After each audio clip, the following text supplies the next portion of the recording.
Hello, everyone. I'm Krista Tomlinson, and welcome to the Romance and Superhero Media panel for the superherofiction.com Convention of Heroes. Today, I have five amazing guests with me, and we're going to go through and discuss all of our feelings and what we think about for romance and superhero media. And this panel is going to be not suitable for work. Is everything okay? I'm getting in. Sorry, I was getting a weird echo there. Okay. So it's not suitable for work. So if you are listening, make sure that you plug in your headphones if you have kids or are at work. All right, let's go ahead and get started introducing ourselves. If you could please tell us a little bit about yourself, and then also let us know who is your favorite superhero romance couple. And we're going to go ahead and start with Trish. My name is Trish Heinrich. I write urban fantasy superheroes under T.L. Heinrich, and you can find all of those on superhero-fiction.com.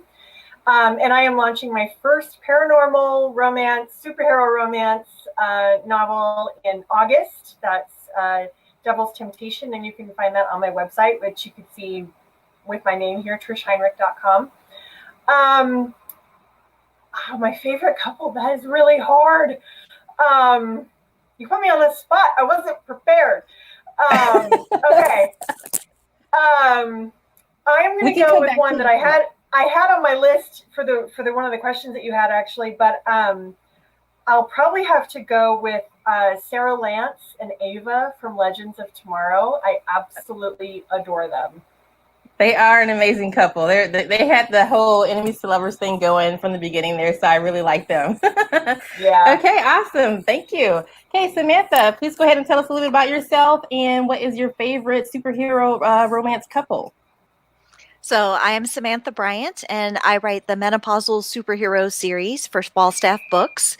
You can find it on the Superhero Fiction website or request it at your favorite bookseller. And if you're looking for me, I'm at samanthabryant.com, trying to make it easy for you.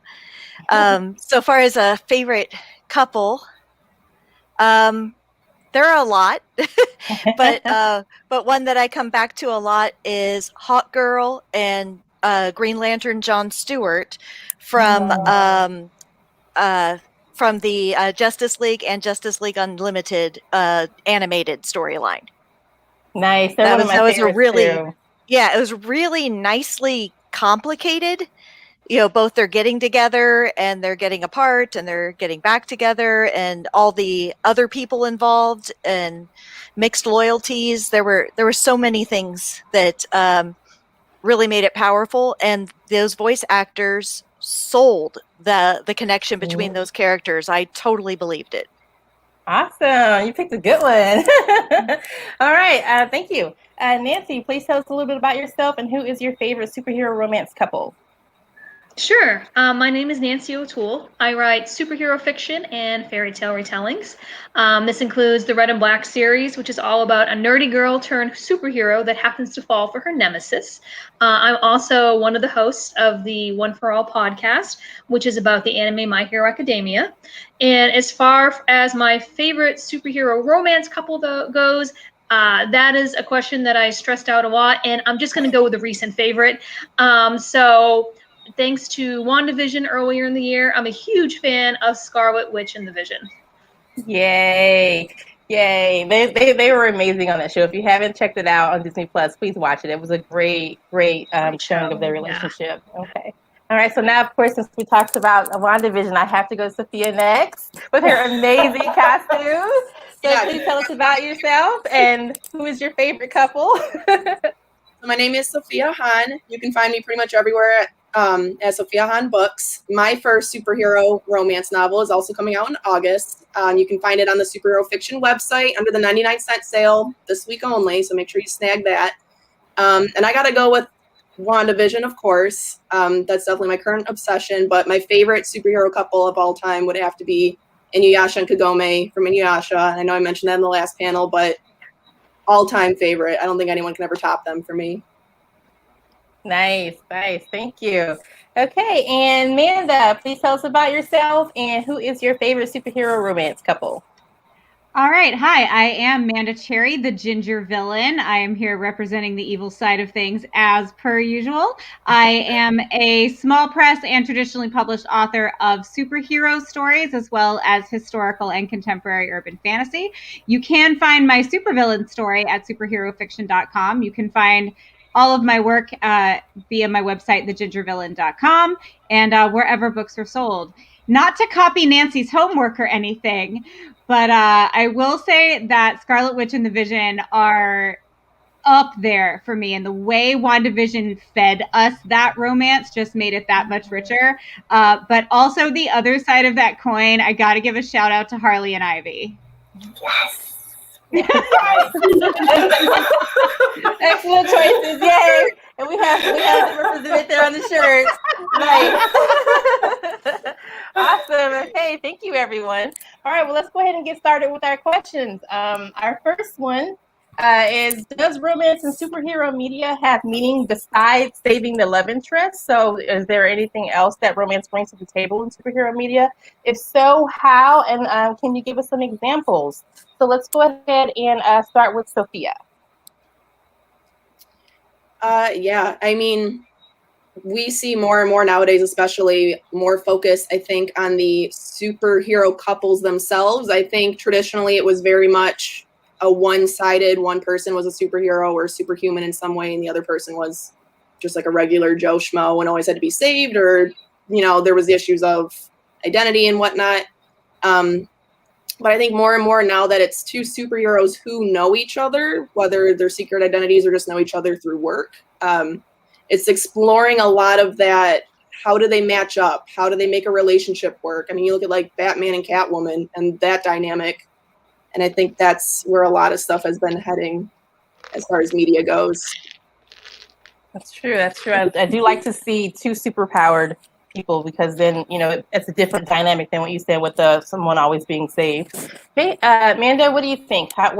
Is there more to romance and superhero media than just being a love interest who's being saved? Oh, absolutely. The connections we make person to person are part of what drives our being as humans. And that is the same thing for fictional characters. So when you give them the deep emotional attachments that true romance brings into the fold there, what you're doing is adding gravitas to every decision they make. What you're doing is adding an additional level of dynamism to saving the city or not, because the city is this nebulous thing that maybe deserves saving, but this person has my heart. And it's not that I need to rescue them, it's that I need to make the world better because they're in it. So yeah, I think that those kinds of emotional attachments can be super important to stories of heroism in a way that isn't just that tropey, I'm a damsel, I'm in distress, come save me, big strong man, because that business is done to death. I think it's far more about deepening our understanding of superpowered characters as human beings. Yes, that's true. It really does. I think as we've developed more into the genre, we've had a chance to really develop that side of it as well and kind of get more intense with it. So awesome. Thank you. Hey, and Trish, what do you think about superhero romance in media? I feel like a lot of people have talked in this convention and in other times about superheroes being kind of modern day mythology, modern day gods, and they do have these huge powers and these huge epic storylines. But when you weave in a personal story like romance, which oftentimes a good romance would deal with the internal wounds that somebody has, the very human things that people go through, you know, heartbreaks and abandonment and fears and longings. And when you layer that in with a story about people that have these godlike abilities, it makes them accessible.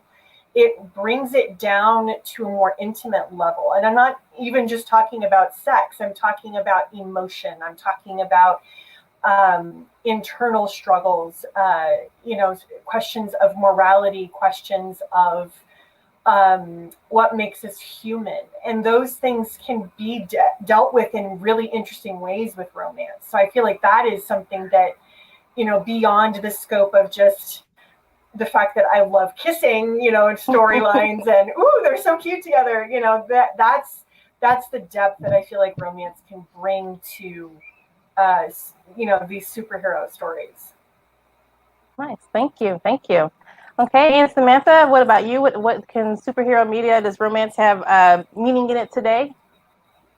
Well, I know a couple of people have already mentioned humanizing, you know, that it, and I look at it as like romance is so important to me as a human being, right? Having love in my life matters so much.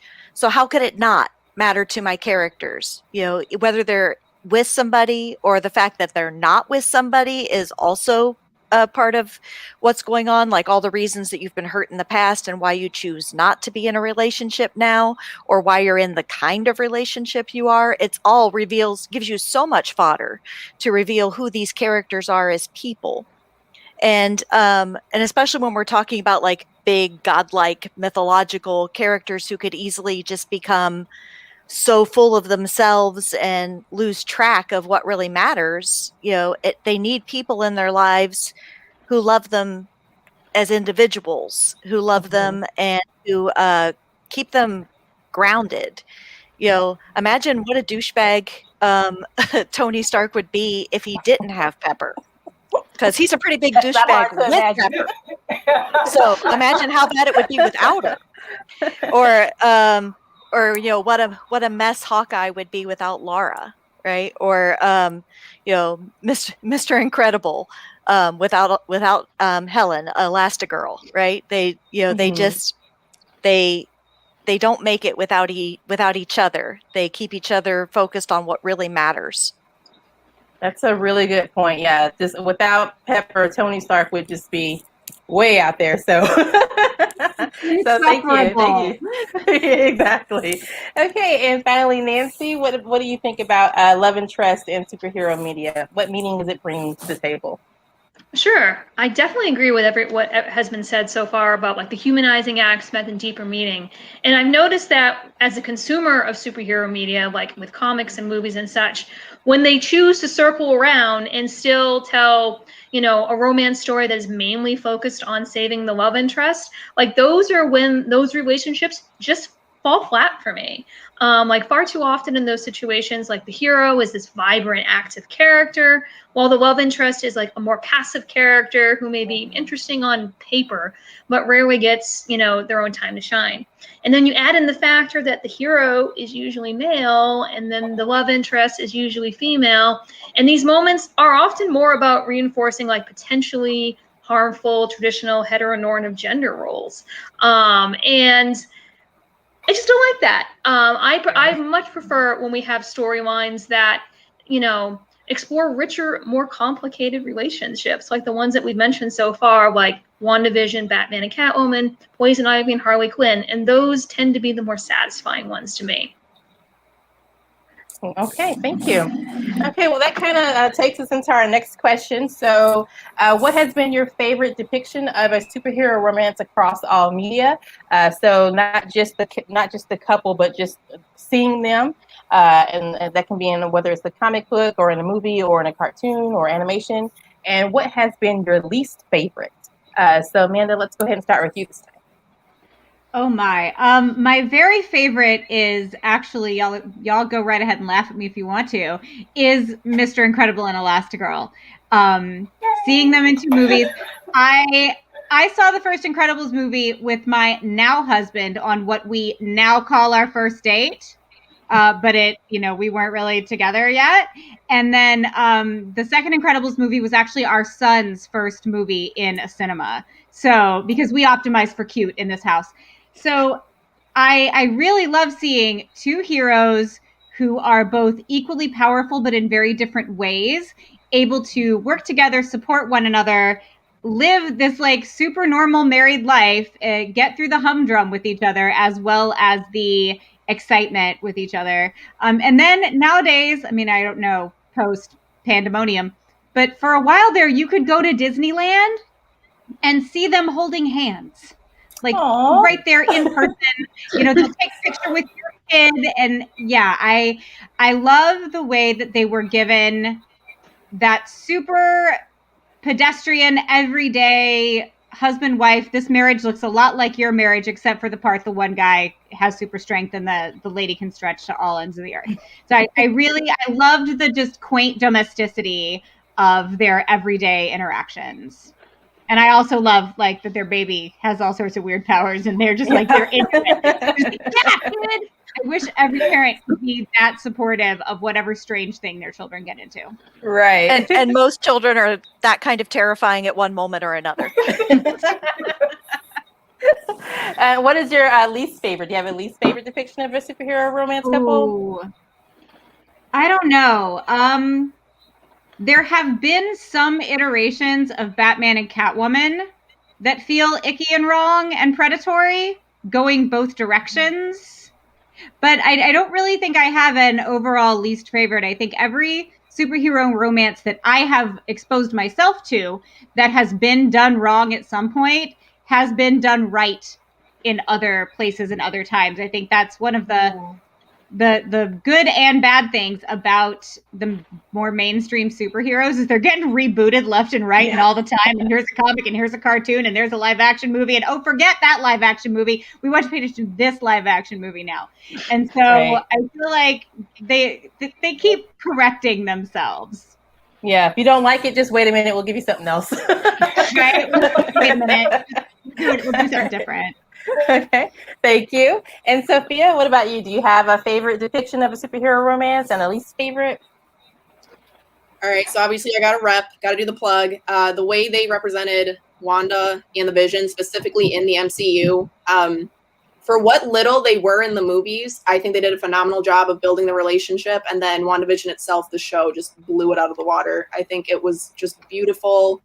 I really like a lot of angst and pining and darkness to my romance. So I feel like they nailed that without it being just this like emotionally destroying you, roller coaster, because it was like Amanda said, we saw the quaint domesticity and how cute it was, but there was always that darkness simmering underneath and that hurt. And you knew the whole time watching it that it wasn't going to end well.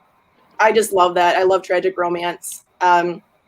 For my least favorite, I'm just going to cheat and I'm going to say Harley and the Joker, because even though the writers never intended it to be a romance, you still get those, couples that think it's cute to dress up as them for Halloween because they're relationship goals. And obviously they should be the textbook of everything you do not want your relationship to be, which the DCU seems intent on fixing now and retconning, but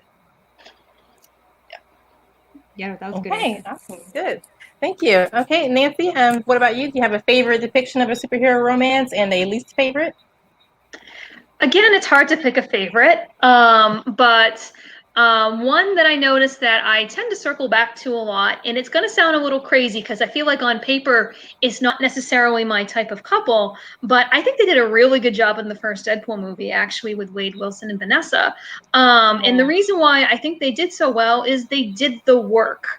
Like, they spent time at the beginning of the movie building up their relationship and showing them falling in love and, caring about each other and having cute moments. So when it gets to like things start getting bad and Wade's cancer diagnosis comes in, you really believe that they are really care about each other and they love each other.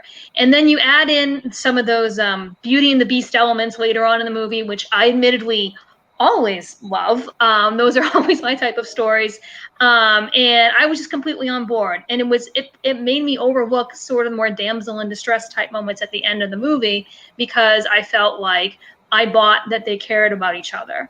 And I think that they did a really good job with that. And I think Ryan Reynolds' casting had a lot to do with that. He has experience with rom-coms.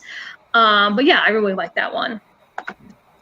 But now to pivot to my least favorite, I'm sorry, but out of all the potentially interesting romantic couplings for Natasha Romanoff that exists in the MCU, why did they put her with the Hulk? Nothing against the Hulk or Mark Ruffalo or anything like that. I like the character. I like his performance.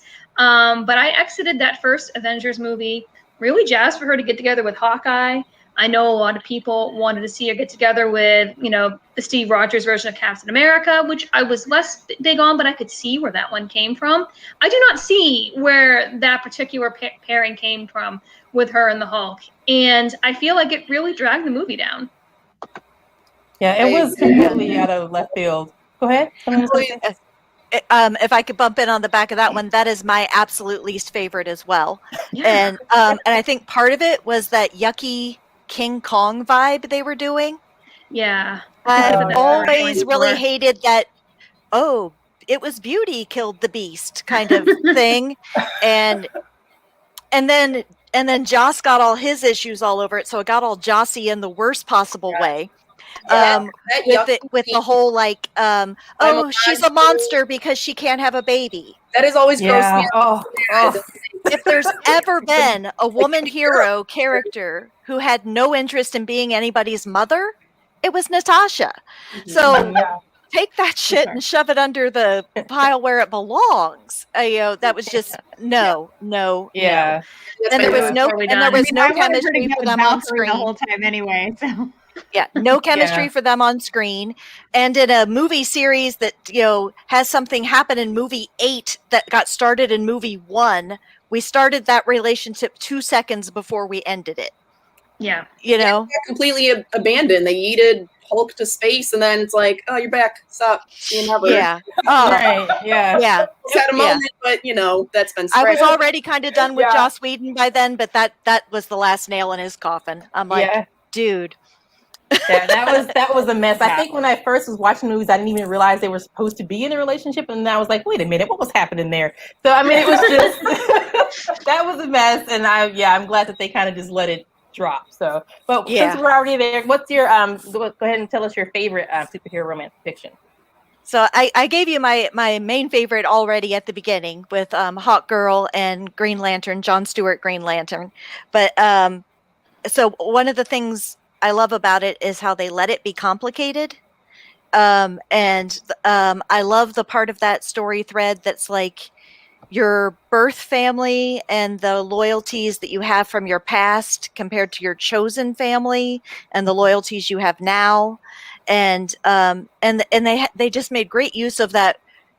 Wait, you're not who I thought you were kind of moment. And I appreciated that they were able to add tension to an established relationship, but didn't go straight to some very trite way to break them up, right? It was very grounded in the world. It was very grounded in their work.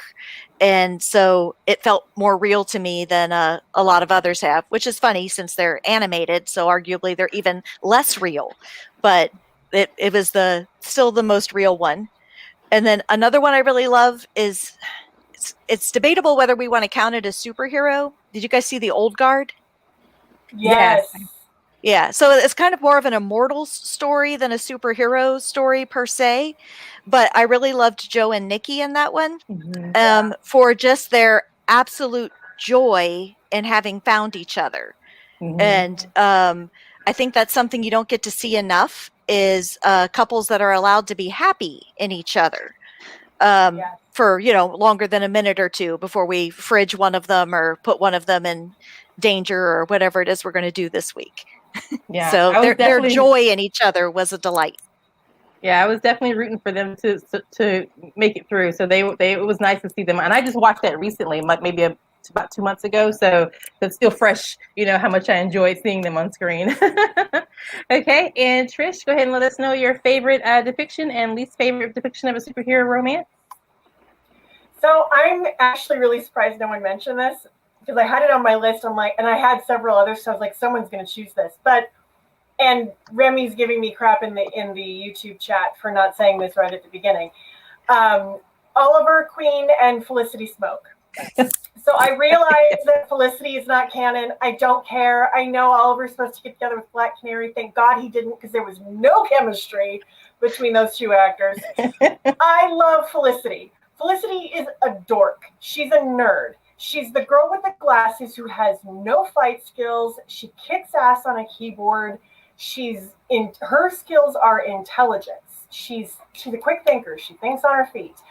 But at the beginning, anyway, she didn't have any fight skills, and they sometimes put her in a little bit of a damsel in distress. But because they let her have her intelligence really as her weapon, she would think her way out of it, and she was proactive in a lot of ways, and she kind of forced her way onto Team Arrow, and told Oliver, I'm valuable and I want to be here, and I don't care if you don't want me here. I'm choosing this, so you're just going to have to deal with it.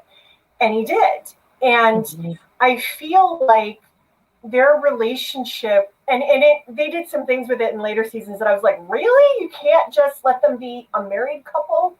You can't just let them be a couple and then have that, relationships are messy. You don't need to send one back to the island. It got ridiculous. But I loved that they worked through their issues, even when it was like they broke up in order to work through their issues, but they were kind of realistic about it. And they saw each other. They saw all of the weaknesses and all of the strengths, and they made the choice to love each other. And I loved it. And I do kind of relate to Felicity. It's like, the girl with the glasses got the hot guy, I was so happy about that. Also, the salmon ladder did not hurt. I'm going to be honest. Yeah. So Sophia already mentioned my least favorite. I revile the Joker and Harley. I revile that relationship, especially how, she said, how people are like, oh, look, they're so cute. No, they're not. No, they're That's not. toxic and abusive, and it's horrible.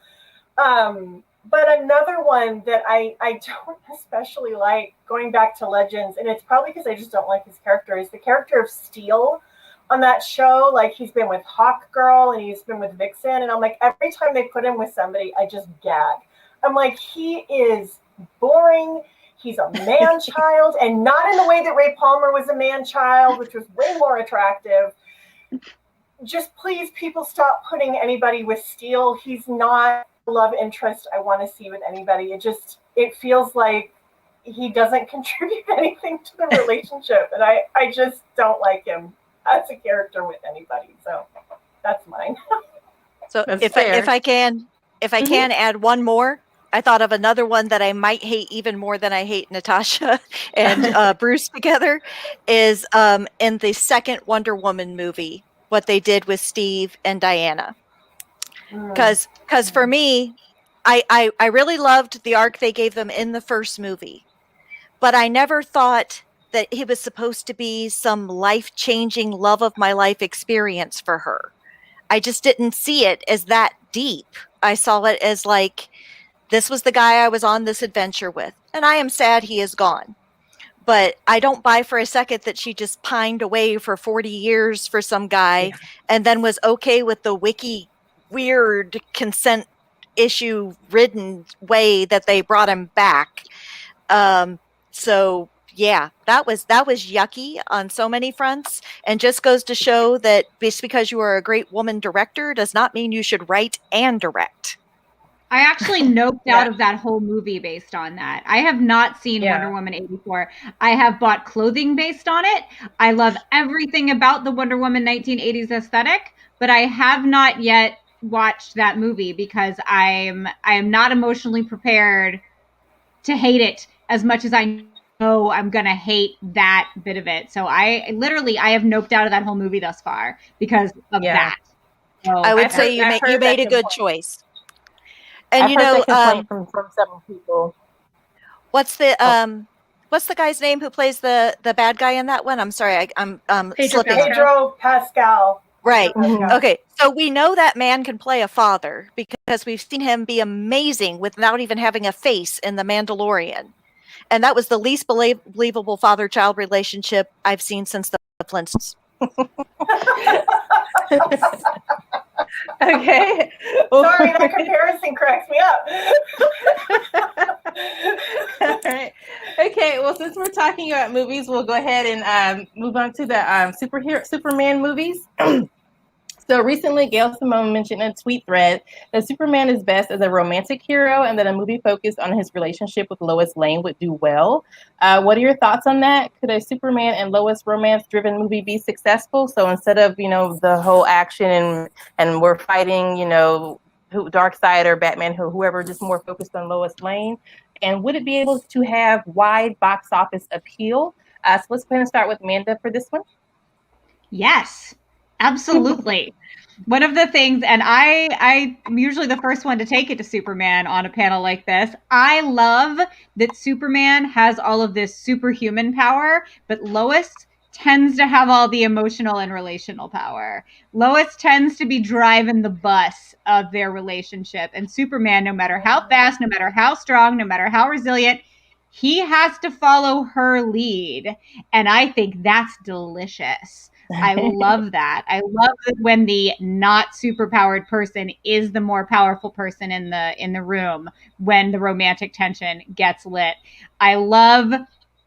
Christopher Reeve in particular did an amazing job of this, but many Supermans have also done well of I am a shy Kansas farm boy and I am slightly intimidated by pretty women and I can't get over that fact. And oh gosh, I love that dynamic. I love that she is a no nonsense city girl and he is like a kind of slightly terrified, only quite superhuman country boy. Yes, between country mouse and city mouse, fish out of water, the less seemingly powerful person having more power in the relationship dynamic. I think everything about that is stellar. And I feel like a Superman romance-focused movie isn't going to fall into the comic book film trap of needing to have an action scene every 10 minutes because that's what it's billed at. One of the reasons I loved WandaVision so much is there were not gratuitous action scenes in it. Meanwhile, I can't get through 2 episodes of The Mandalorian because every 5 minutes, look, Ma, I'm directing an action scene again. Mm-hmm. And it feels unearned and it feels gratuitous, and I just don't like it. I want to see storytelling through dialogue. I want to see character development. I don't need to see punches and explosions and people shooting at each other all the time. So I think taking Superman and putting him in a film that is not about his fighting the bad guys, yeah, bring it. Shut up and take my money. All right, so we have one for yes on the superhero romance. Sophia, what about you? What do you think a Superman romance would do well in the box office? Would it have wide box office appeal? I think I'm going to be in the minority here, but I don't think a Superman movie that only focused on him and Lois and their love story would be great. I think they have decades of source material working against them as far as whoever's going to direct it or whatever's going to happen. I think, like I mentioned this in the anime panel, but live action adaptations, I'm so jaded at this point that my expectations are in the toilet. I think a Superman Lois romance movie carried strictly by their relationship at this point in the game would be lacking without some kind of like higher stake, like Injustice. I'm still waiting for an Injustice film. And if they leaned heavily into the, Superman and his love for Lois and he's so heartbroken over that element of it, that could be really successful. But I think if it's just straight vanilla, like here's the relationship and the progression of it, I mean, they could even give it a spin like Megamind. They could say, here's, Roxanne Ritchie and here's Megamind, but swap it for Lois and Superman. And he's the alien and he doesn't understand things. And he doesn't understand if they completely changed how they met and everything and just made him Superman's this alien who doesn't understand girls, doesn't understand how people do things. So he's trying to impress and get with her, then it could work. But like most men, basically, is what you're saying. He's like a normal guy, is what you're saying. That doesn't get women. I'm sorry, it was a bad joke. I mean, he's from Kansas, so yeah. That's the thing. We have to reinvent. I feel if it's just shy farm boy who happens to be superhero is getting with badass Lois Lane, it's still gonna just come across too been there, done that. Every other rom-com has done it. Now he just happens to be a superhero. I don't know. I keep thinking of Jim Carrey in The Mask, and it's, there's a love story there, and he's trying to impress the girl, and he's going all out and doing all these crazy things, and then eventually Cameron Diaz is like, all right, yeah, I'll get with that. Like, if they could do something like that with Superman and Lois, I think it could be a lot more enticing and would be more exciting to watch. Okay. All right. Thank you. Okay, Trish, let's go ahead and get your perspective. Which side are you falling on? Is a Superman romance-focused movie going to have wide box office appeal? Would the audience want to see that?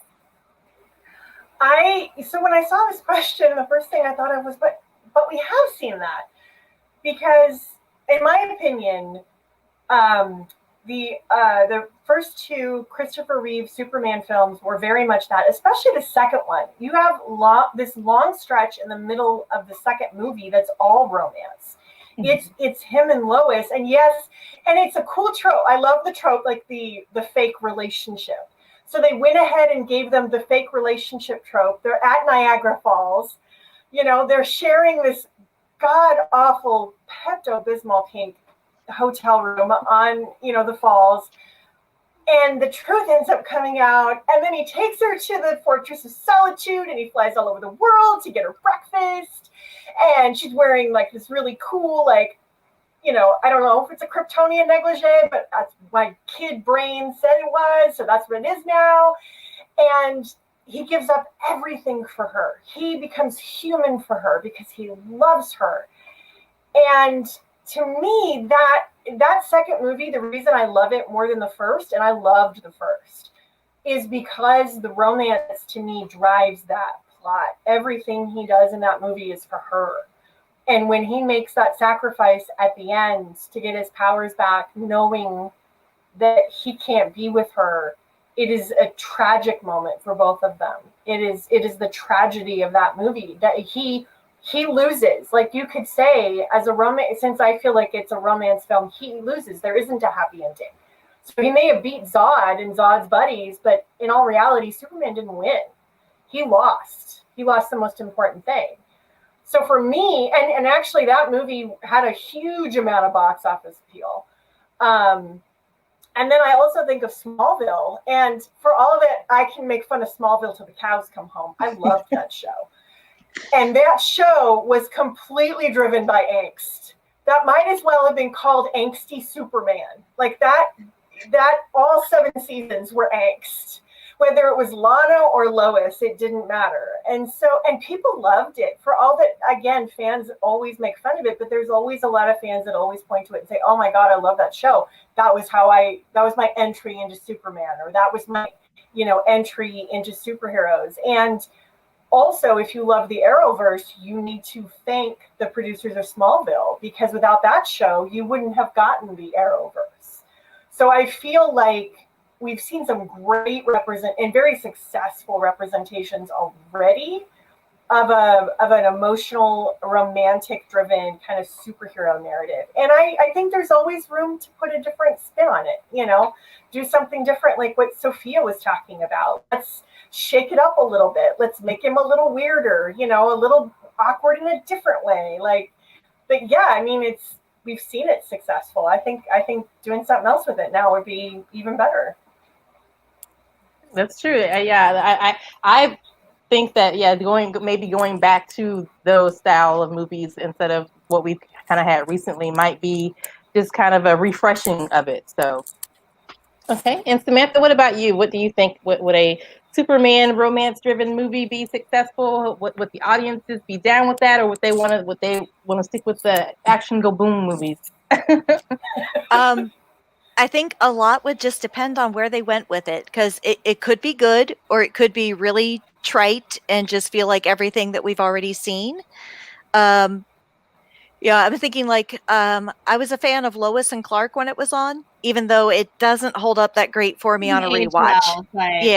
But I did really like it when it was on, and what I liked in that one was that Lois and Clark were the focus, and so Clark was the more important character compared to Superman being the more important part of his character. And so I think similarly, I would love to see an exploration that makes Lois the main character, and it's the story about this woman, Lois, who falls in love, rather than this superhero alien who falls in love.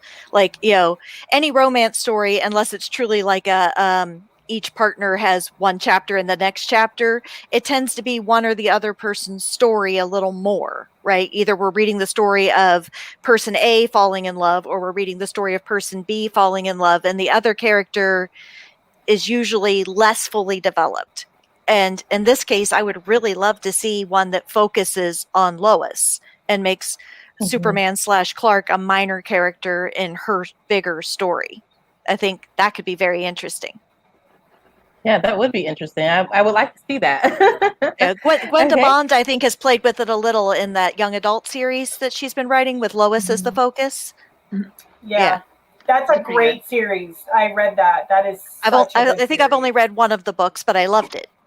It was good.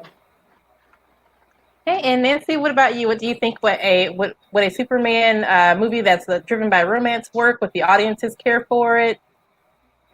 It's interesting. When I saw this question, at first I'm like, I'm not the hugest Superman fan, but I would totally be down for a movie like that. I love seeing superhero movies branch out into these other subgenres. Like you have Guardians of the Galaxy is a superhero movie and it's also a space western. So I would totally be down for a Superman movie that is also a romance. And whether it's, it works box office wise is pretty tricky because I feel like we don't get too many rom-coms being wildly successful anymore. Crazy Rich Asians, I know a few years ago drew in a lot of people. But one place I know where romance does tend to do better is on streaming services. I'm a huge K-drama fan, and I watch all my K-dramas on Netflix, and those tend to be very romance focused, at least the ones I watch. And I know that they've had successful rom-coms on Netflix as well. So why not make a movie like that? Probably be a little less expensive if it was more grounded. And I do like the idea, Samantha had making it more Lois focused. And why not have it be the big event streaming movie? I think it could do very well that way. Yeah, it could be fun too. You've got a lot of years of Superman to choose from, so it could be a strong period piece too.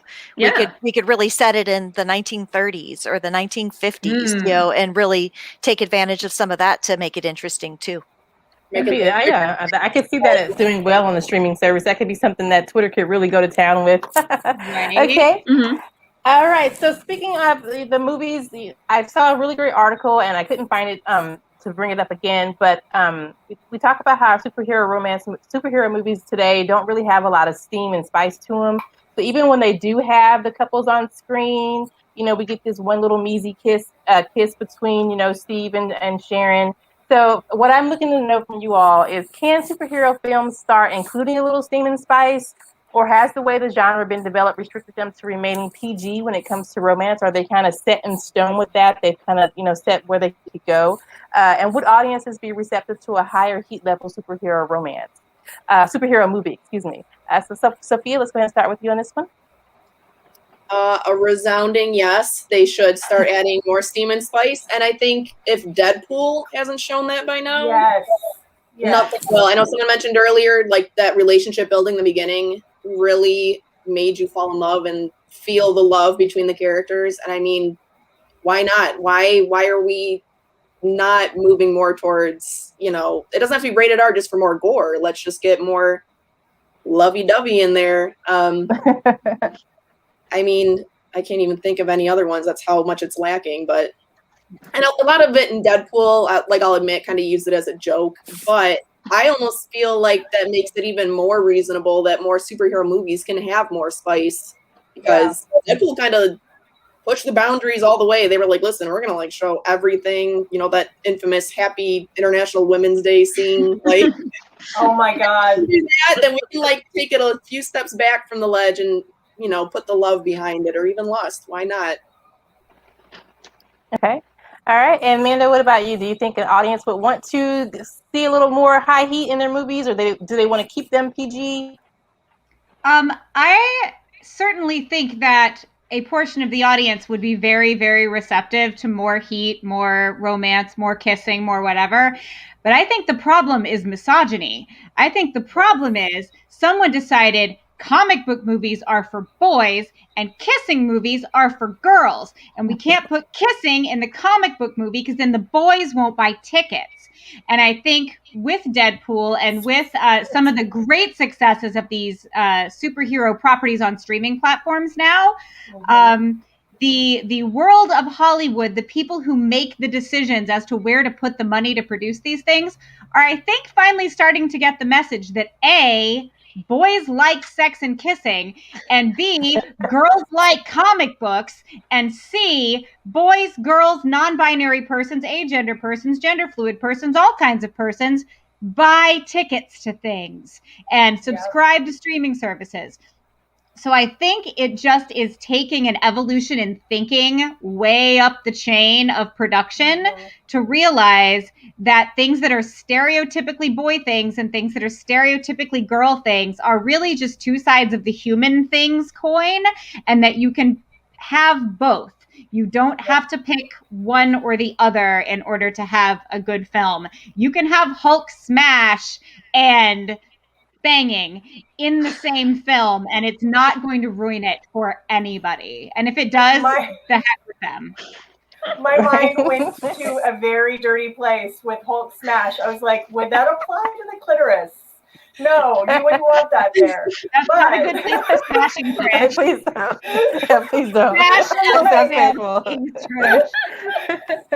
reading way too much smut. I'm telling you, like everything I'm watching, I'm like, that's sexual, that's sexual, that's sexual.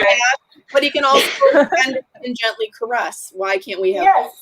Right. Yes. Yeah. Exactly. Hey, Nancy, what about you? What do you think? Would audiences be receptive to a high heat superhero movie? Oh yeah, and like definitely based on what's been said before, like with Deadpool and like with streaming services and stuff like that, there are plenty of people that are all up for seeing a little more adult content in their adult relationships, and that makes sense. I don't foresee ever seeing a lot of sexy stuff in the MCU, for example. I think they're pretty clearly they want to get the whole family to come see the movie. And I just don't foresee them like putting really graphic content in at least their mainline films. But not everything needs to be like a mainline film. Like Deadpool was kind of, as well, it was still with Fox at that point. It's kind of a side thing. And why not have other projects sort of on the side that are willing to embrace sort of more adult content? I would be totally all for it. Okay. Yeah, that's a good point.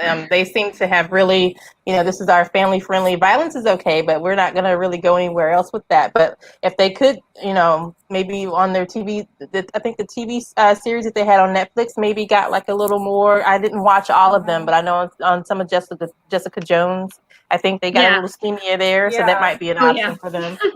There was some bathroom sex and stuff going on. Yeah. Jessica and Luke may have broken a headboard or two. Yeah, Jessica and Luke broke some stuff. But yeah, there was some bathroom sex that happened in the third season.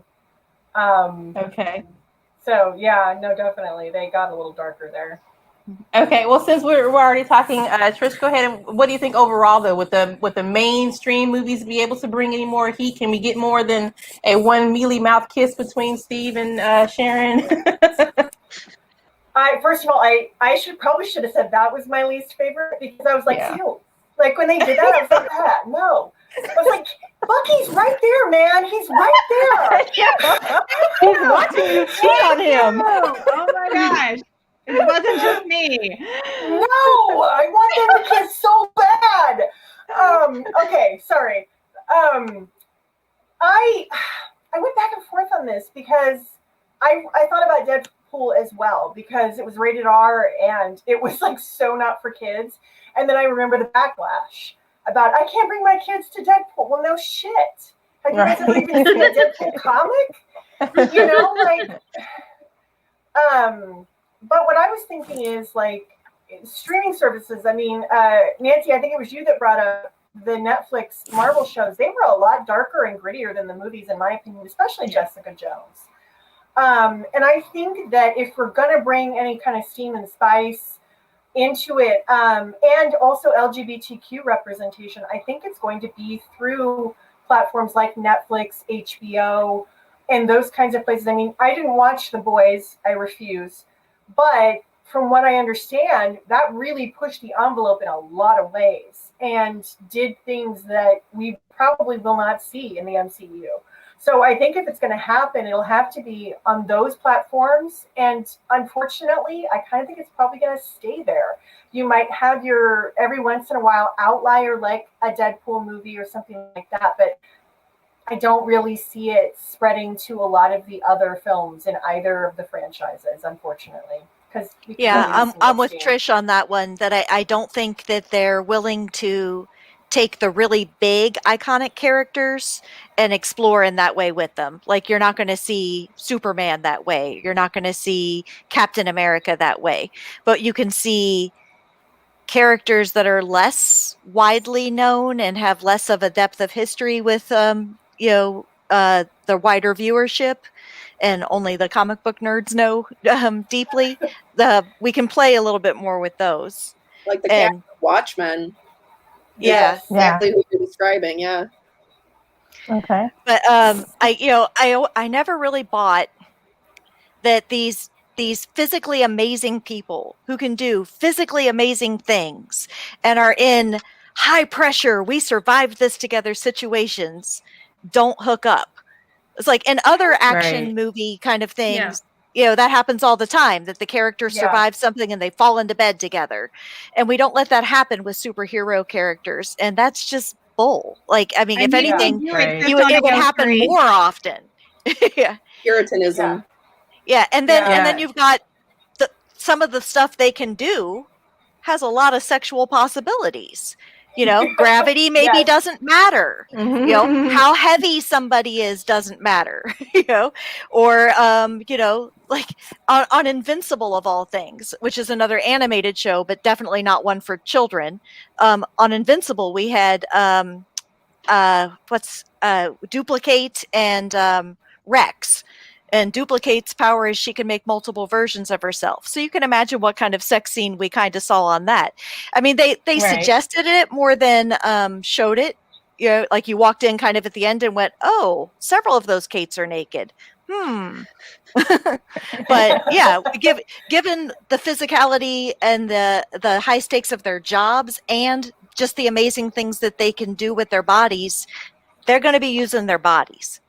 Right. Yeah. I would think that the post fight scene, make out would be like something, super popular, that they would want to, have on screen. But maybe again, like Trish said, not in the two main universes. It's just not going to happen. We'll have to see that somewhere else. Okay. So our last main question, and then we'll have one little silly question at the end. But our last main question. If Marvel or DC called you up tomorrow and offered you the chance to produce a superhero romance, which characters would you choose as your main character and love interest, and give us the fan cast for it?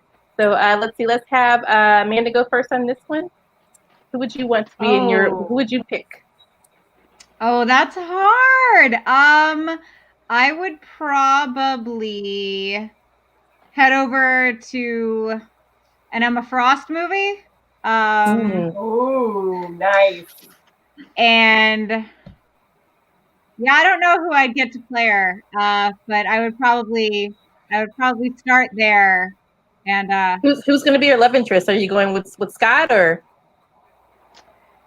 No, it would have to be queer, and that's where I have to make some big decisions that I was unprepared to be put on the spot for here. But it would be an Emma Frost-led sapphic romance, possibly with a non-binary third-party character love triangle action, lots of shagging, amazing outfits, and I'd like about an $85 million budget, because again, I'm not going to have a lot of explosions.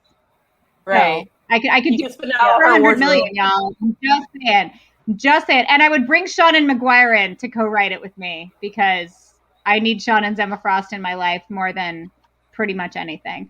Okay. All right.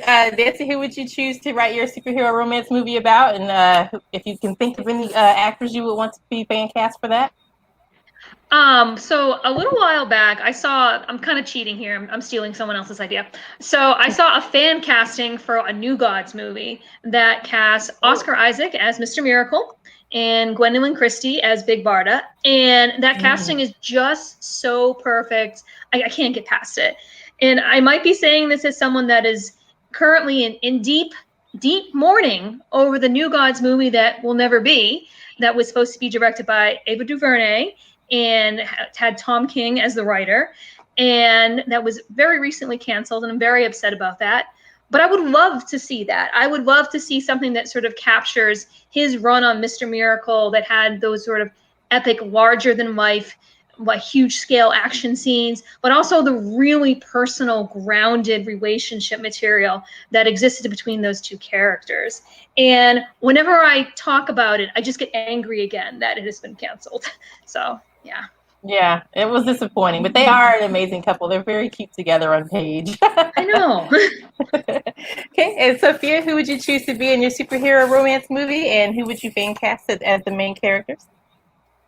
All right, I'm going to get real specific. I would love to see a live action movie. I know I keep saying don't do it, but if it's romance centric, a live action movie of the Terra character arc in the original Teen Titans animated series from like 10, 15 years ago. Yes. Focus it a lot on Terra and Beast Boy, maybe a little smidge of love triangle with Raven. Starfire and Robin can play in the corner. And I would cast Astrid Berger-Frisbee as Terra. She was the mermaid in Pirates of the Caribbean. And then I would cast probably Noah Centineo, Netflix's heartthrob, as Beast Boy, because I think he could kill it. Oh, I love all of that. I'm going to send some letters to DC and see if we can get going on that. Start the change.org petition. Let's do it. Yeah. All right. Samantha, who would you have in your superhero romance movie, and who would you fan cast to play in it? So one of the things that I love besides superheroes are old movies. Like, my big celebrity crush is Humphrey Bogart, to give you an idea. Yeah, apparently I'm attracted to men who died shortly after I was born. But with that in mind, I think I would love the chance to try to save the Steve Rogers Peggy Carter storyline. I would love to pick it up when he went back in the past, and show them being these two incredible people with useful but maybe not very polite society kinds of skills, trying to live an ordinary life, and their love for each other. It could have a Thin Man kind of feel, and I think it could be a whole lot of fun. Awesome. Yeah, I like the idea that you could do, like, you had the Man Out of Time story, but in reverse, because he has gone back in time again. So yeah. Yeah, because it feels like they sent him back, and then he came back old and smiling about it, but we missed everything that happened there. So it's like, so yeah, it would be good to see that. Okay, and then Trish, who would you cast, or who would you have for your superhero romance movie, and who would you cast to play it? So in the X-Men comics, I don't know if this is still what's going on, but as of a couple of years ago, it looked like Jean Grey, Wolverine, and Scott were in a throuple situation, and I have never been able to get that out of my brain because it's perfect, and I want it. So some untraditional casting for this: Dan Stevens, who was in Downton Abbey. He was what's-her-face's first husband, died in the car accident. I would love to see him as Cyclops. I think he'd make a fascinating, and I don't like Cyclops, but I think he might make me like Cyclops. I would love Melanie Scarfano from Winona Earp. She is Winona Earp. I think she'd make a fascinating Jean.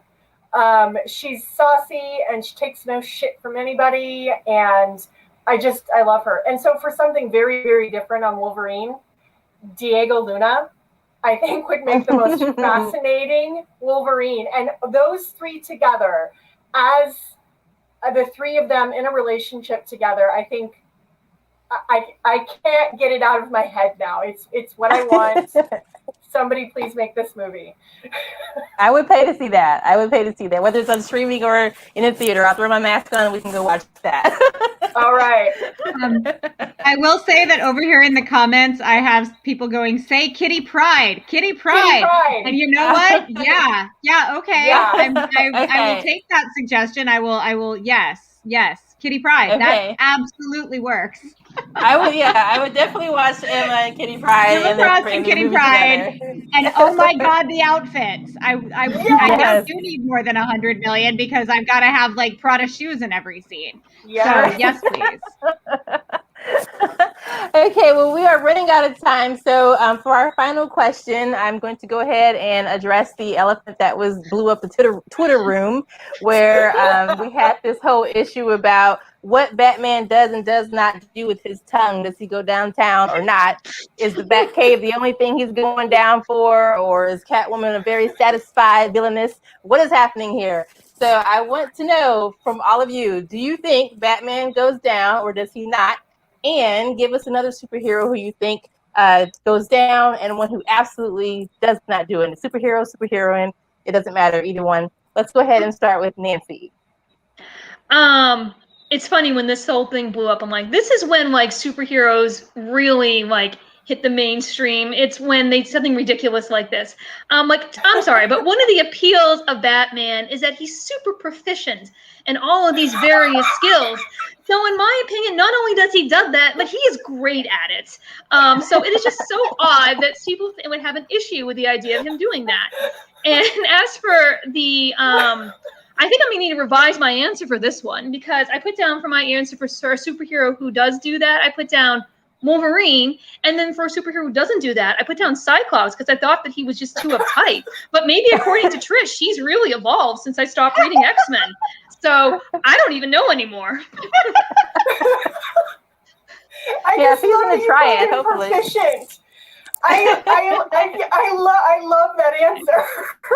He's not wrong. Yeah, it's just another thing in his toolkit, right? You don't know when you might need that.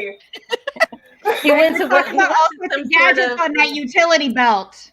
Right. He went to a special training to learn how. Sophia, what do you think? Is Batman doing that or not doing that? And who do you think of all the superheroes and heroines out there, who does and who doesn't? Did you say me? I was still laughing. Sophia. So I'll just say what the internet has been echoing. Batman definitely does, because there's a reason why his mask is open from, this half of the face. And then I was trying to think of one that wouldn't, and the only people I could think of was like Thing, because that's gotta not be a great thing to try to do. But then I'm pretty sure, like in canon, it's been mentioned before that he does, or I don't know. I feel like someone has mentioned it along the way that like there's ways. Or the other one I was thinking of was now I can't remember. Oh, Colossus. Like people who have actual physical disadvantages to going downtown after saving downtown. Colossus is a very sexy character, so I would be very disappointed if he's not going downtown. I have to admit that. So let's hear something of that. So it's like old and hard. Right. Okay, and let's see. Trish.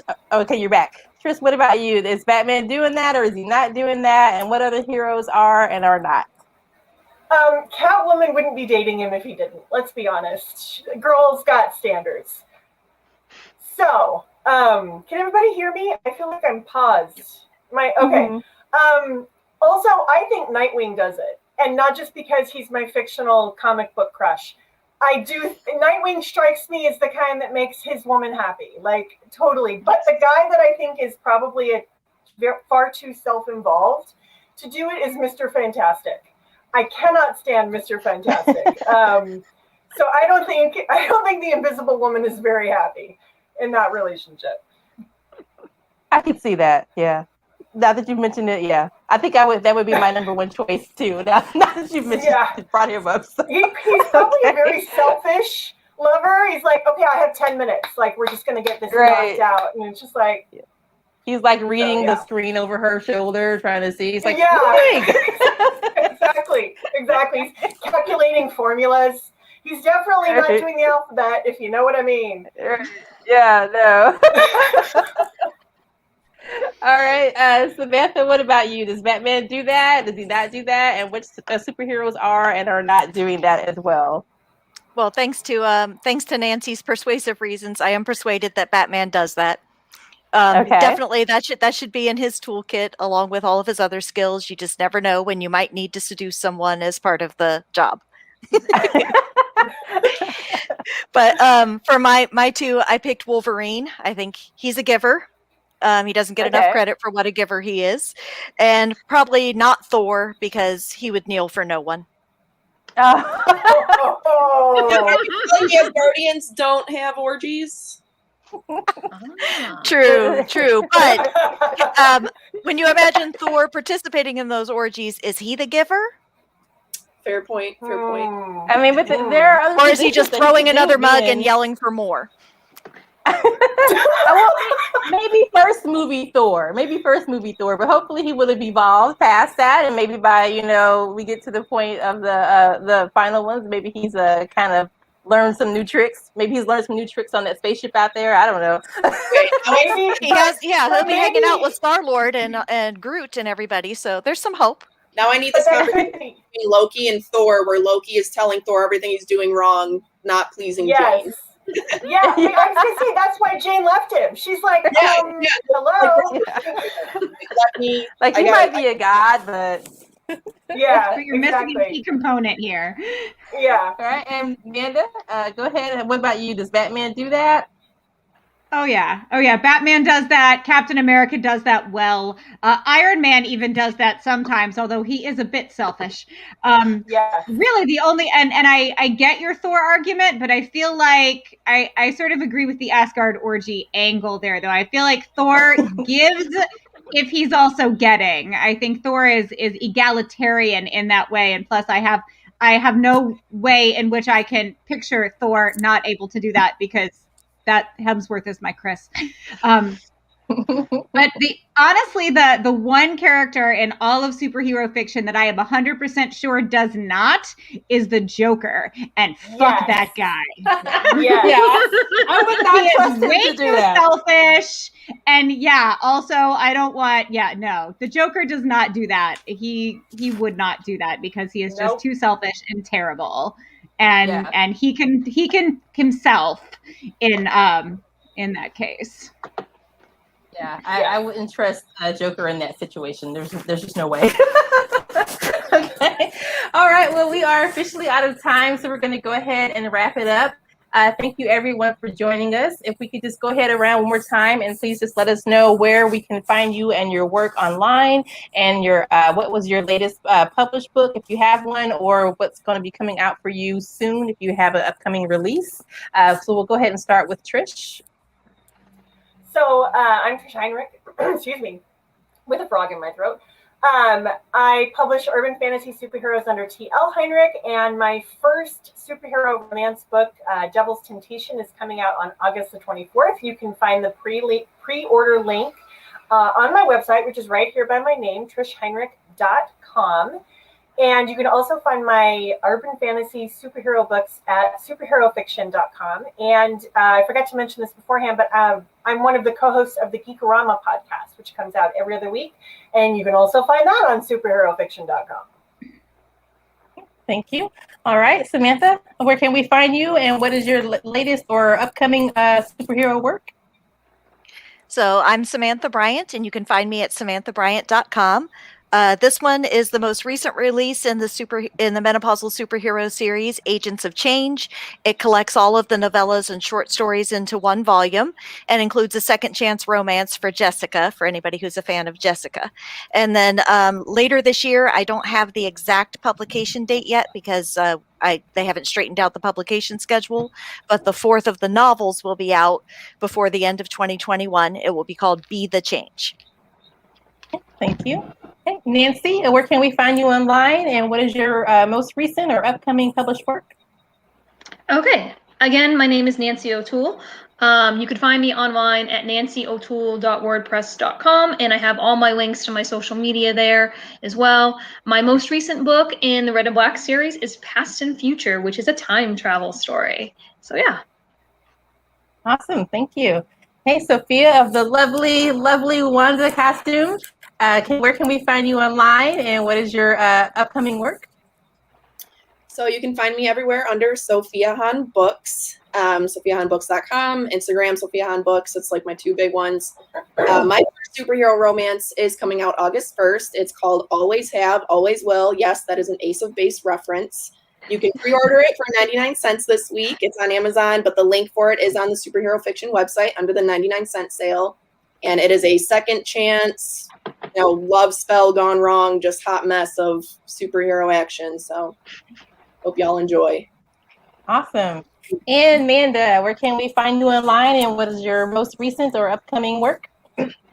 Let's see. I am on Twitter at Manda the Ginger. That's right there in my display name. That is the easiest place to find me. You can also, in my Twitter profile, find links to my website, thegingervillain.com, which I swear I will update when I get pub dates for all the cool stuff I have in the pipeline that I'm not allowed to talk about yet. Two of which being my first superhero romance. It's a sapphic romance between my Ruby Killingsworth, the subject of my debut, Right to Desires, which you can also find on that same link, and Lady Vengeance, a character created by Eric Scott DeBee. We co-wrote that together, and it's a little hot, and I kind of love it. I've also got a story in a book called Dragonstorm coming out, which is a bunch of heroes and villains and gods and other immortals taking on dragons here in the mortal realm that should not have been able to get here. I just turned that one in. We don't have a pub date for that yet either.